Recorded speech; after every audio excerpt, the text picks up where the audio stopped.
Вандалов должны наказать, что возмутило представителей Таджикистана. Подписывайтесь на обновление, точно будете в курсе всего самого важного.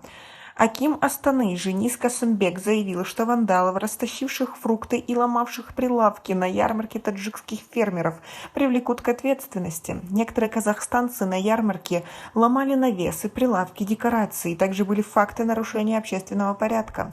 Это показатель низкой культуры, обесценивания чужого труда. Из-за действий некоторых людей тень легла на всех жителей Астаны, сказал Женис Касымбек. Он поручил полиции установить людей, которые допустили факты вандализма и нарушения общественного порядка, чтобы привлечь их к ответственности. К визиту президента Таджикистана Эмомали Рахмона в Астане фермеры из Сагдийской области организовали ярмарку сельхозпродукции. Они установили пирамиды с фруктами. После окончания визита фермеры стали бесплатно раздавать товары. Это привело к тому, что люди начали лезть на пирамиды и хватать продукцию. Заместитель руководителя управления по инвестициям и развитию предпринимательства Астаны Максат Жанабаев рассказал, что на бесплатной раздаче фруктов настояла таджикская сторона, опасаясь, что она может просто испортиться из-за жары.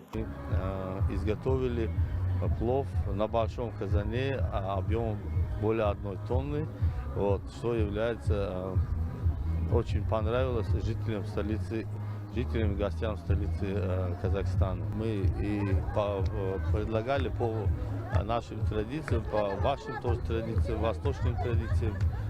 Мы всегда дают возможность попробовать, угостить самым сладким, самым вкусными. Товар действительно очень интересный. К нам арбузы из Таджикистана не завозятся, потому что очень дорого возить. Поэтому людям было интересно попробовать именно сладкий арбуз и дыню из Таджикистана. Он действительно очень вкусный, я сам пробовал. Думаю, что люди хотели попробовать вкус таджикской продукции, считает Максат Жанабаев. Жанабаев отметил, что мероприятие прошло хорошо. За 2 дня таджикские фермеры реализовали 1000 тонн продукции.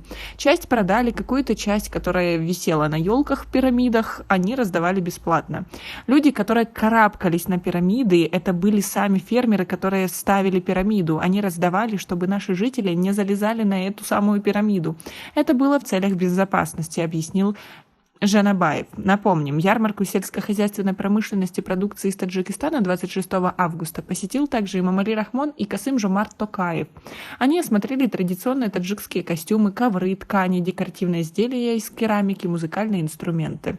А тех, которые осквернили все это и вели себя неподобающим видом, тем самым оскорбляя фермеров, которые и так раздавали свою продукцию бесплатно, хотя могли этого не делать, а пошли навстречу своим братьям, чтобы быть ближе один к друг другу, будут наказаны.